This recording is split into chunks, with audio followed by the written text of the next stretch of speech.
Hi, I'm Chef Brad. I love baking bread. In fact, baking bread is probably my most favorite pastime. I love everything about it, the smell about it in your home, how it makes you feel, and I love how it makes other people feel when you bring them a loaf of homemade bread. Homemade bread is healthy and nutritious. Don't listen to what they tell you out there about bread not being good for you. Absolutely. If you're buying that garbage bread at the grocery store, it's not good for you. But homemade bread, made from natural ingredients, grains ground from scratch, there is nothing better. And there's nothing better for your family. My fondest memories growing up were coming home to a house where bread was being made. And you'd walk to the door and it was like mom was saying, I love you, because the smell of homemade bread was so wonderful. So we're going to show you right now how to make homemade bread. The most important thing about making homemade bread is you need a nice mill. The WonderMill, of course. It's great. We're going to grind up our flour. And the way I do it, for when I make my bread, and you'll find it's not 100% whole wheat. If you do that, that's great. But for my family, they're not going to eat 100% whole wheat. So what I do, I just grind up 1 bucket per batch. It's about 8 cups of grain will give me 12 cups of flour, and that for me makes a perfect batch for my family. So I have my mill here, and I'm going to put it on the bread setting. There's a setting right there, we want bread. It's going to be a little bit coarser than the pastry setting, but that's what we want for a really nice bread. And I have my grain here. This is a hard white wheat. Hard red wheat works, spelt works for making bread. Those are the 3 bread grains, spelt, hard white wheat, and hard red wheat. This is a hard white wheat. So we're going to turn on our mill first, and then we're going to scoop 8 cups of grain into it. And it just takes just a moment to grind, and then our flour is ready to bake fresh baked whole wheat bread. So we're going to turn it on. 1, 2, 3, 4, 5, 6, 7, 8. There we go. That's pretty simple.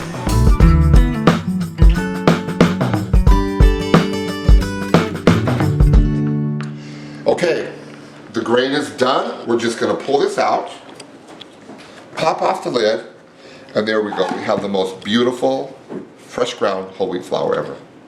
The first thing you need is your fresh ground grain, which we already have, and this is a hard white wheat, freshly ground. And then water. This is hot tap water. I love to use my blender. I can measure exactly what I need. So this is the Chef Brad method for making bread. And it's a fail-proof method. You will never, ever, ever have a failed batch of bread if you follow our steps. We put the water in first, and it's hot tap water. And I'm not the one to get the thermometer out and check the temperature of the water. I just don't do that. Hot tap water, you're not going to have to worry about it killing anything. Then we have our oil. We're going to dump our oil in there.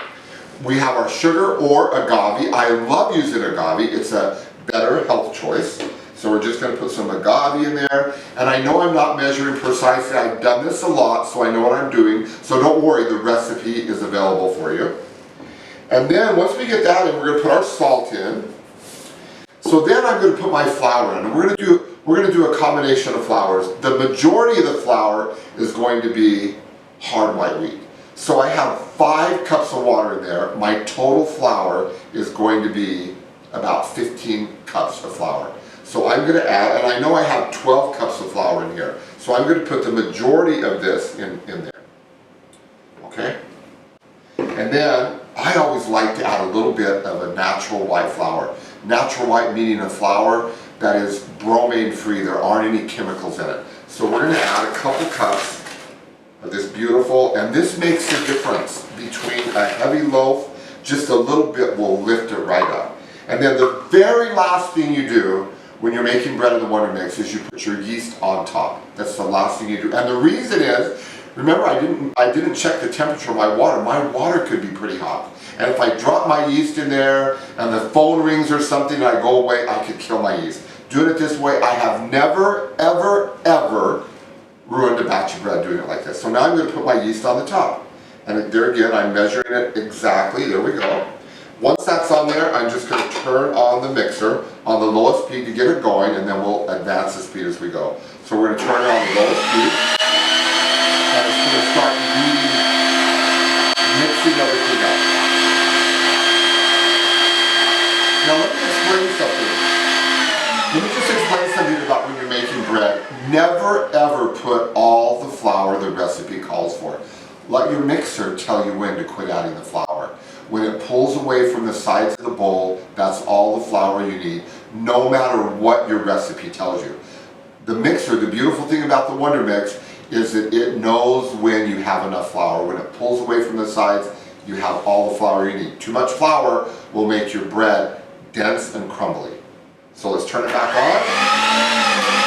Okay, so notice it's going around and the dough is pretty sticky there. So we're just gonna add some more flour. The one thing I love about the WonderMix, notice I don't have the lid on it and flour's not going everywhere. I love that. The very last thing I do after 6 minutes is I take a little bit of oil and just drizzle it around the edge and just give it a moment. That way the bread comes out perfectly. Then we turn it off and there we go. We have beautiful whole wheat bread dough. Our dough has been mixed perfectly, I might add, in the WonderMix. Look at that, isn't that just beautiful? I love fresh dough. And it's gonna come out real easy because we put that little bit of oil around. Now, after it's mixed, I don't ever let my bread touch flour again because remember, we don't want to dry it out. We have this perfect dough, we don't want to risk drying it out. So I use a little bit of oil on the counter. I'm just gonna pour a little bit of oil on the counter and rub it in. This actually conditions your counter too. And then we're gonna dump this out and look how easily that came out of there with that oil on there. And I'm just gonna scrape it off of the dough hook. And we have this absolutely beautiful whole grain bread dough. Isn't that just, it's beautiful. It's, oh my goodness. That is lovely dough. Now the next process is we want to divide the dough and put it in our loaf pans. That's one of the biggest mistakes people make when making bread. A little while back I went on Pinterest just to look at homemade bread. It was pretty funny, the different size loaves of bread that people have. Big squatty ones, they didn't rise properly. It's crucial you have the right bread pan, and you can click on a link to find out how to get the right bread pan. The bread pans I love, I have 4 that I like. This is my small one. This holds 10 ounces of dough to get the perfect loaf. The next size, and this is an old pan, I love these, you can tell I've had them a long time. This pan holds 1.5 pounds of dough. This pan is my favorite one. This is the most common size that I love, and this holds 2 pounds of dough. Now, if you like a really big loaf, this one holds 2.5 pounds of dough. So I measure the dough, and when I taught my children how to make bread, I've taught them how to measure. That way, every loaf that comes out of the oven comes out consistently the same. One of my boys, when he was a 12-year-old, he was selling bread in the neighborhood for $5 a loaf. It was important that every loaf looked exactly the same. So now we're going to take our dough and divide it. I have to dough just a kitchen skill. This is an instant read scale. I have a bowl on it. The bowl is tared out. So now I'm just going to divide the dough. So I want to do 10 ounces for this. And if it's close to 10, that's okay. You just don't want it to be like 12 or up above. So there's a 10 ounces for that one. The next one is 1.5 pounds. 1 pound. Oh my goodness. I'm good at that. Perfect. 1.5 pounds. And then this one is a 2-pound loaf. And you just divide and add until you get it up to 2 pounds. Perfect. And then the next one is 2.5 pounds. 2.5.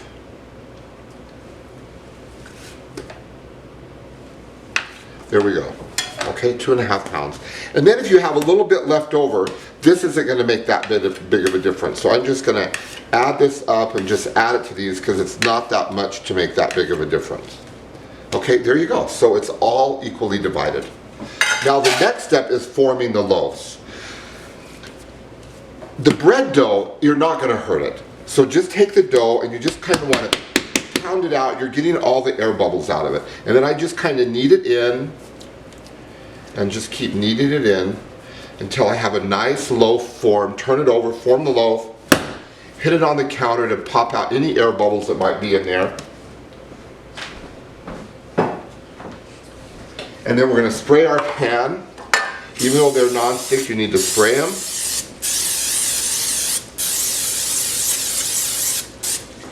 And then we're going to set our loaf right in there.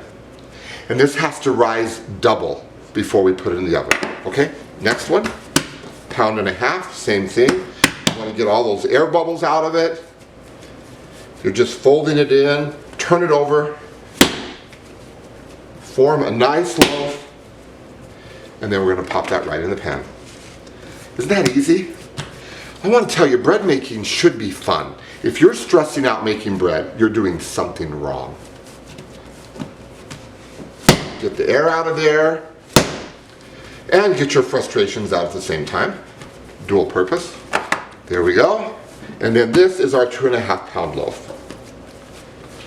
And you got the idea of making the loaf. So we're going to do something here with this one. So we have 2.5 pounds. We could do a loaf of bread in there, but I want to show you how to do a braided loaf of bread.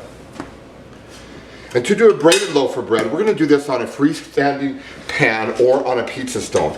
We're going to just divide this into 3 equal portions. And then we're going to roll these out. This is so easy to do, and braided breads look absolutely beautiful. Just roll it out. It doesn't have to be perfect. You don't want to look like it was made in a factory. You want it to look like you made it. There we go. And then we're going to put these all 3 together. And I can't think about it. I just have to do it really fast. So I just, oops, see, I thought about it. Just start braiding and do it and tuck it under. Okay, so there's a couple options you can do with this. I can put this in the bread pan and bake it, and it's going to have a beautiful braid look on it, or I can put it on a flat pan and bake it that way.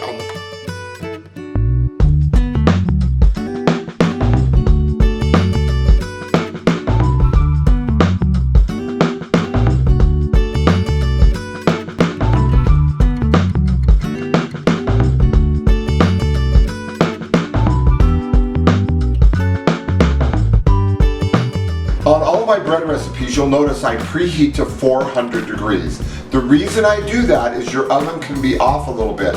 Is what should happen when you put your bread in the oven, it should be hot enough to where it has an initial rise, and then the heat kills the yeast. If you notice your bread has big cracks on the side, is what's happening is your bread is continuing to grow while it's baking. You don't want that to happen. So I preheat at 400. Then I drop it down to about 330 to 350 and bake it for 25 to 30 minutes or until the Instabeat thermometer is 180 degrees, and then my bread is perfectly done.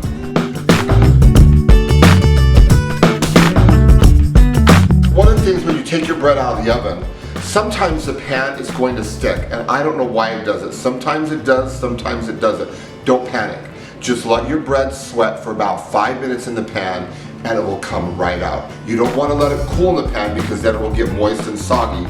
Just let it go in there for a few minutes, and then it should lift right out, and there you go, your perfect loaf of bread.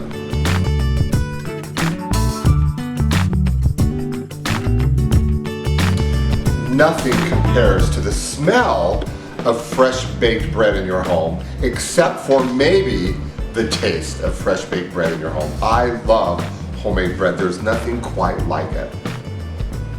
Oh, perfection. It's absolutely wonderful. With a mixer and a mill, you can experience this same thing in the comfort of your own kitchen.